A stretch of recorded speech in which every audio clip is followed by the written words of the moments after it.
Hey. I gotta record, son. Say go Bulls. Go Bulls. All right.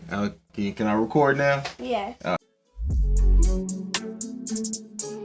What's going on, Bulls fans? Welcome to another episode of Chicago Bulls Central.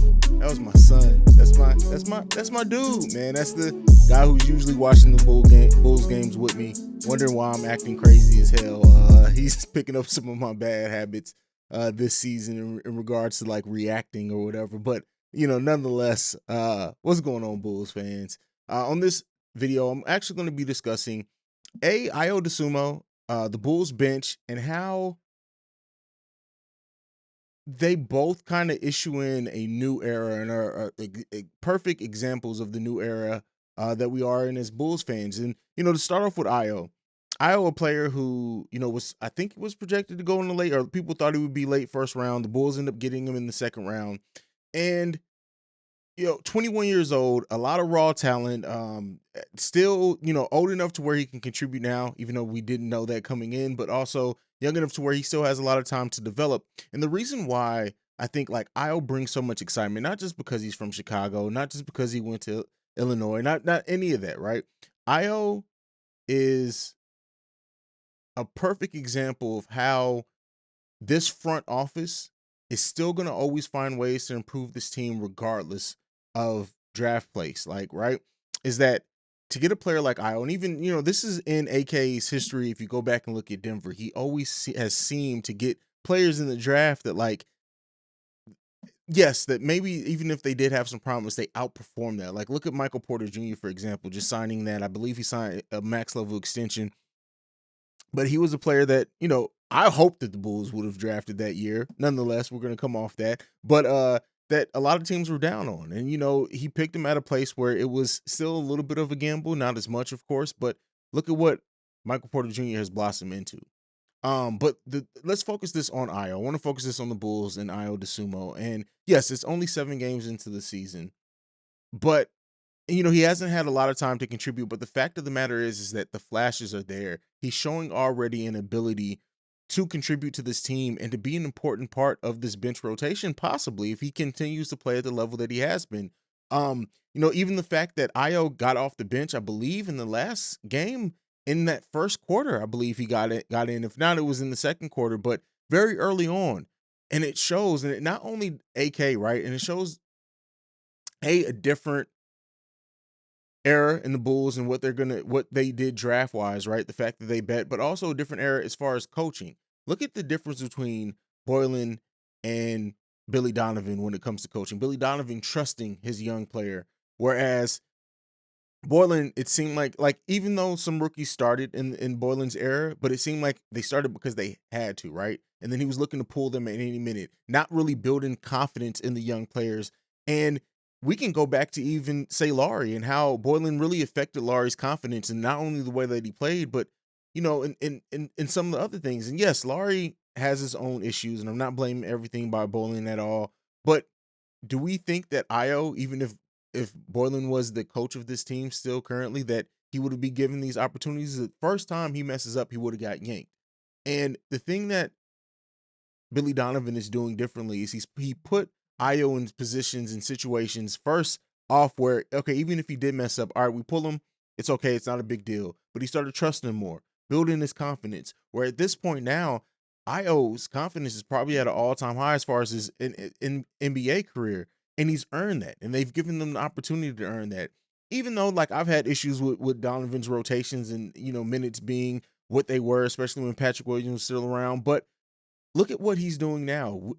Tony Bradley went from playing no minutes to playing 6 minutes to now being heavily um, trusted as well. Also, James Jones Jr. gone from not playing at all to more. Now, yes, James Jones Jr. really took Torrey Brown's minutes when you look at it. But even Javonte Green, Javonte Green isn't as young, but this Bulls era right now, it makes you want to trust them. It makes you want to trust this front office. And as a person who's been a fan of this franchise for my whole life, like, we really haven't had that in almost a decade, right? Being able to just trust the moves that the front office makes.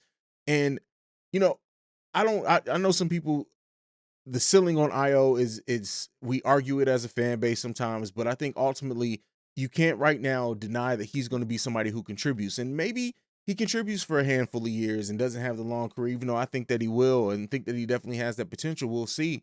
But just the fact that AK and Eversley drafted him, and then Billy Donovan has gone on to trust him, says a lot about just the difference that we have now on this Bulls team. And it's positive all the way around.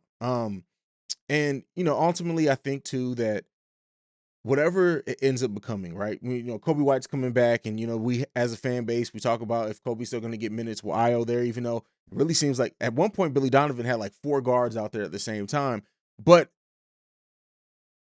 regardless of whatever happens later on in the season, we know that we have a piece now that we can develop in Io, and one that came at a time where the Bulls, we didn't know what they were going to be able to do draft wise, right? So we gave up or lost a first round pick. So the Bulls right now are in a position where we are so excited about the product that's on the court, but we can trust that whatever happens, that we're going to continually replenish with talent, whether it's prospects or talent that can contribute now, with having AK and Eversley in the front office and also Billy Donovan on this coaching staff. Now, one thing that I haven't talked a lot about on this channel is Billy Donovan, and I was really trying to give probably to the midway through the season till I really start critiquing Billy Donovan or talk about what Billy Donovan is or isn't doing, to just see what he does with a roster of this talent level. But as of right now, it's been like, yeah, there's some things that we would probably like to see better, but overall, like, this team is playing great together. When you look at like their stats and efficiency numbers and everything else, like it's the total package coming together. And finally, again in Chicago, we have the heart back in this city. We have the heart of this city back, right? And it just feels good. But also said that I wanted to talk about some about the Chicago Bulls bench.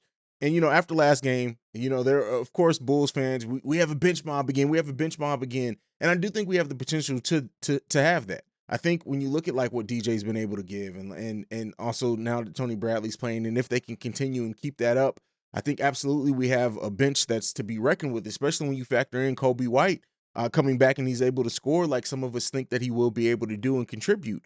I just can't wait to see this team at full power, and it sucks that we won't be at full health at any point this season now that Patrick Williams is out. So it's really going to be maybe into the playoffs so we see that, and even then, if he comes back, he wasn't really himself this season so far. So as everything works out, but let me know what you guys think down below, and what has seeing Ayo Dosunmu and the fact that he's been able to contribute at the level he has, and whatever else in the Bulls bench so far. What do you think the cap is, the ceiling, I should say, is for this Bulls bench once everything, this team is still very much figuring out how to play together, and that's what makes us so scary. The fact that we're ranking so high in all these statistical levels and we're still figuring each other out and everything out. It's a great time to be a Bulls fan, man. That's all I can say. It's a great time. This is my first time in my son's life where the Bulls, I think, have been over 500. So my younger son, who you guys just saw earlier in the video. So it's just a great time to just share with him as well. But yeah, let's build memories as Bulls fans. Also, I do want to thank you guys for all the support and everything that's been happening since this show has started, man. And we're going to continue. We're still growing. I'm going to try to incorporate live shows more after the games when I can. Going to try to get on more other Bulls content creators as well to have on guests, and it's not just me shooting the shit all the time. All that. We're going to continue to grow this and hopefully turn this into a platform that all Bulls fans can be happy for. But like I like to end every video on, I love you guys. Go Bulls. Peace. This has been a presentation of the Break Media.